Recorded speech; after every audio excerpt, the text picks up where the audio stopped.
சிவராஜ்குமாருக்கு புற்றுநோயா சொத்துக்களை ஏழைகளுக்கு எழுதி வைத்தாரா? 50 வயதில் தந்தையான நடிகர்கள். கேப்டன் மகன் பேட்மிண்டன் வீராங்கனையை திருமணம் செய்ய போகிறாரா? நொந்து போயிட்டாரு மைனா நந்தினியும் நடிகர் ஓஎஸ்.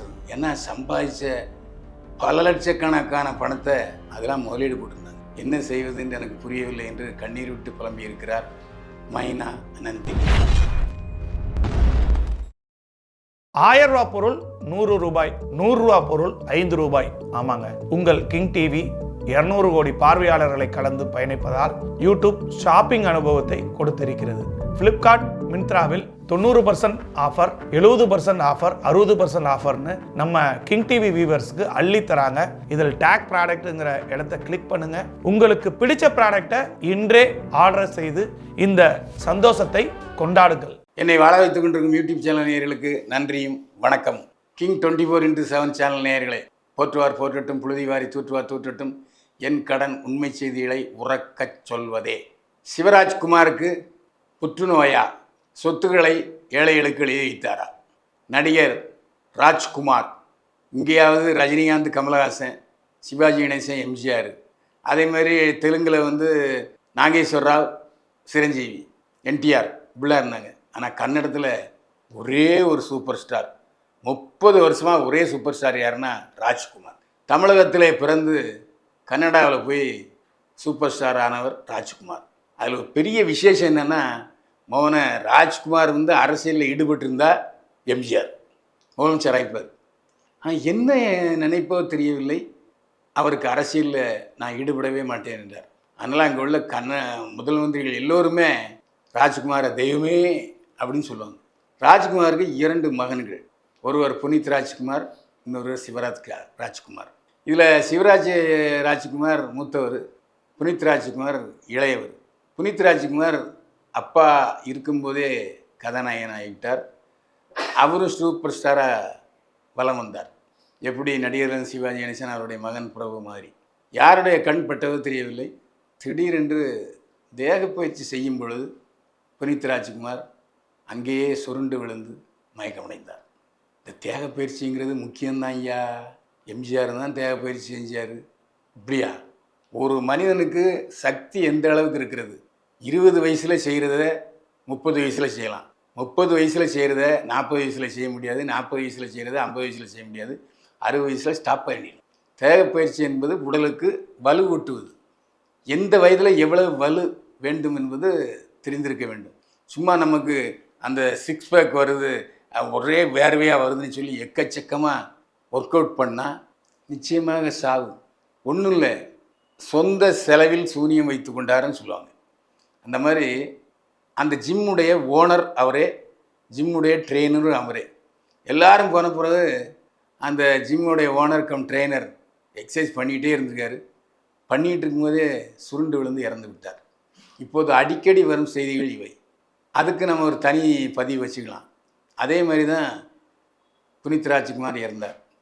இப்போது அவருக்கு அடுத்தபடியாக சிவராஜ்குமார் சினிமாவிலே கதாநாயகன் நடித்தார். இப்போ ஒரு மாதத்துக்கு முன்னால் எனக்கு உடம்பு சரியில்லை, நான் அமெரிக்காவில் சென்று சிகிச்சை எடுக்க இருக்கிறேன் என்று சொன்னார். அதை சீரியஸாக யாருமே எடுத்துக்கல. அதுக்கப்புறம் அவர் அவசர அவசரம் என்ன சொன்னார், ஒப்பந்தமாக இருக்கும் 2 படங்களுடைய படப்பிடிப்பை உடனே வைத்துக் கொள்ளுங்கள் என்றார். நேற்று முன்தினம் அவர் ஒரு அறிக்கை விட்டிருக்கிறார், புற்றுநோய் சிகிச்சைக்கு அமெரிக்கா போகிறேன். புற்றுநோய் என்பது கவுண்டிங்ஸ் டேஸ்ன்னு சொன்னால் கூட அது பூரணமாக அதிலிருந்து விடுபடுவதற்கு வாய்ப்பு இருக்கிறது. அதனால தான் அமெரிக்கா போகிறேன், கிட்டத்தட்ட 6 மாதம் ஓய்வில் இருப்பேன் என்று சொன்னார் சிவராஜ்குமார். கன்னடா உலகம், அதாவது பெங்களூர், மைசூர் எல்லாமே ஒரு சோகம் கவ்வி கொண்டது இந்த செய்தி வந்தவுடன். அப்போ அந்த சமயத்தில் ஒரு செய்தி இருந்தது, சிவராஜ்குமார் தன்னுடைய சொத்துக்கள் அனைத்தையும் ஏழை எளியவர்களுக்கு எழுதி வைத்து விட்டார், தான் சினிமாவிலே சம்பாதித்தது மட்டும் என் குடும்பத்துக்கு இருக்கட்டும்னு சொல்லிட்டாரு. இன்னொரு செய்தி வந்தது. அப்புறம் பார்த்தா எங்கேயும் எல்லா இடத்துலையும் கிளவி பார்த்தா உயிர் எழுதி வைக்கல, அப்புறம் கூகுளில் பதிவு போடல, அவருடைய வீடியோலையும் எதுலையுமே சொல்லலை. ஆக அவர் இந்த தகவல், சிவராஜ்குமார் தன்னுடைய சொத்துக்களை எல்லாம் ஏழைகளுக்கு எழுதி வைத்து விட்டார் என்ற தகவல் பொய் என்பது இப்போது நிரூபணமாகி இருக்கிறது.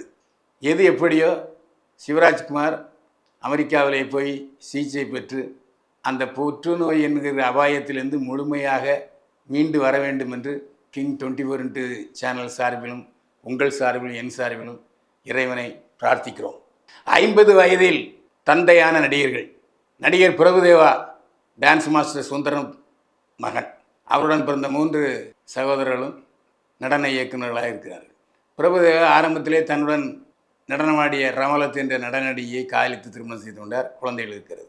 அதற்கப்புறம் நயன்தாராவை திருமணம் செய்தார். அதுக்கப்புறம் நயன்தாராவுடன் காதல் பிரேக்கப் ஆனது. அதுக்கப்புறம் சும்மா இல்லாமல் ஹிமானி சிங் என்ற பிசியோதெரப்பி நிபுணரை அவர் திருமணம் செய்து கொண்டார். ஹிமானி சிங் மும்பையை சேர்ந்தவர், பிசியோதெரப்பி நடத்தி வருகிறார். இவருக்கு ஒரு நடனத்திலே கீழே விழுந்து கை முறிவு ஏற்பட்டது. அதுக்கு சிகிச்சை பெற்ற பிறகு அந்த கை வலித்து கொண்டே இருந்தது. இதன் காரணமாக சிகிச்சை செய்ய வந்தவர் தான் ஹிமானி சிங். சிகிச்சை செய்ய வந்து பிரபுதேவாவை மனதை கவர்ந்து விட்டார், காதலித்தார், திருமணம் செய்து கொண்டார்கள். சமீபத்தில் ஹிமானி சிங்குக்கும் பிரபுதேவாவுக்கும் ஒரு மகள் பிறந்திருக்கிறாள். இப்போது பிரபுதேவாவுக்கு வயது 50. பிரபுதேவா மாதிரியே ரெடின் கிங்ஸ்லிக்கு வயது 48. ரெடின் கிங்ஸ்லி ஒரு 6 மாதங்களுக்கு முன்பு சங்கீதா என்பவரை திருமணம் செய்து கொண்டார். சங்கீதாவும் நடிகை தான். இருவரும் 7 ஆண்டுகளாக காதலித்தார்கள் என்று சொன்னார்கள். சங்கீதாவை திருமணம் செய்து கொண்ட பிறகு 48 வயதான ரெடின் கிங்ஸ்லி நகைச்சுவை நடிகர் தந்தையாகி இருக்கிறார். கேப்டன் மகன் பேட்மிண்டன் வீராங்கனையை திருமணம் செய்ய போகிறாரா? நடிகர் கேப்டன் விஜயகாந்துக்கு 2 மகன்கள். ஒருவர் சண்முக பாண்டியன், இன்னொருவர் விஜய் பிரபாகர். இதில் சண்முக பாண்டியன், விஜய் பிரபாகரன் 2 பேருமே சினிமாவில் நடித்து கொண்டிருக்கிறார்கள். இதில் விஜய் பிரபாகரன் பேட்மிண்டன் போட்டியில் ரொம்ப ஆர்வமுடையவர். அந்த சமயத்தில் ஐபிஎல் கிரிக்கெட் போல பேட்மிண்டன் தொடரையும் நடத்தினார் விஜயகாந்தின் மகன் விஜய் பிரபாகரன். அப்போது பேட்மிண்டன் வீராங்கனையுடன் தொடர்பு ஏற்பட்டது. கேப்டன் விஜயகாந்தின் குடும்பத்தில் அங்கத்தினரானார். பல நிகழ்ச்சிகளிலே சித்து கேப்டன் விஜயகாந்தின் மகன் விஜய் பிரபாகரனுடன் ஒன்றாக தெரிந்தார். அந்த சமயத்தில் விஜய் பிரபாகரன் திருமணம் செய்ய போவதாக பரவலாக செய்திகள் அடிபட்டன. ஆனால் இப்போது அந்த விஷயத்துக்கு முற்றுப்புள்ளி வைக்கப்பட்டிருக்கிறது. என்ன ரவுடிகிட்ட அழைச்சிட்டு போக முடியுமான்னு 400 வழிதான் படத்தில் அந்த வசனத்தை சித்துவும் விஜய் பிரபாகரனும் பேசி டஸ்மாக் வெளியிட்டனர். லட்சக்கணக்கான பார்த்து அதை விஜய் பிரபாகரனும் சித்துவும் திருமணம் செய்ய போவதாக சொன்னார்கள். ஆனால் இப்போது அது பொய்த்து விட்டது. டிவி தொடரை தயாரித்து நடுத்தருவுக்கு வந்த மைனா தம்பதியினர்.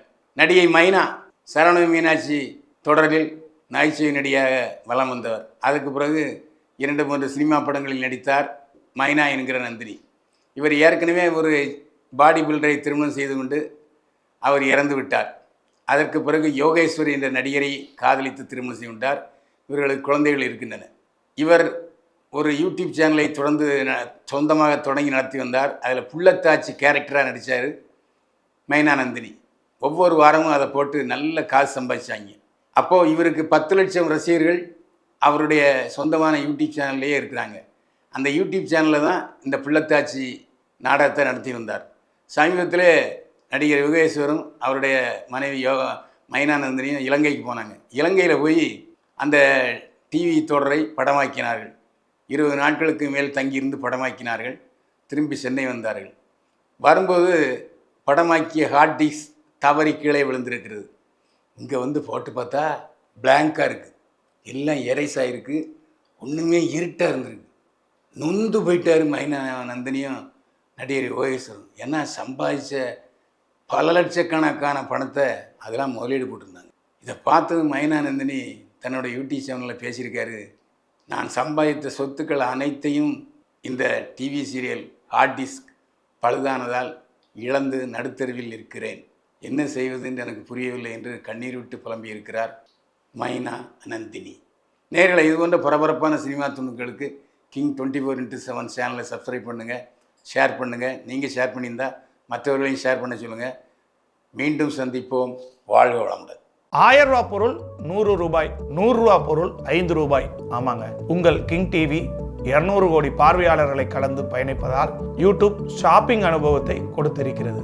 ஃப்ளிப்கார்ட் மிந்த்ராவில் 90% ஆஃபர், 70% ஆஃபர், 60% ஆஃபர்னு நம்ம கிங் டிவி வியூவர்ஸ்க்கு அள்ளி தராங்க. இதில் டேக் ப்ராடக்ட்ங்கிற இடத்த கிளிக் பண்ணுங்க. உங்களுக்கு பிடிச்ச ப்ராடக்டை இன்றே ஆர்டர் செய்து இந்த சந்தோஷத்தை கொண்டாடுங்கள்.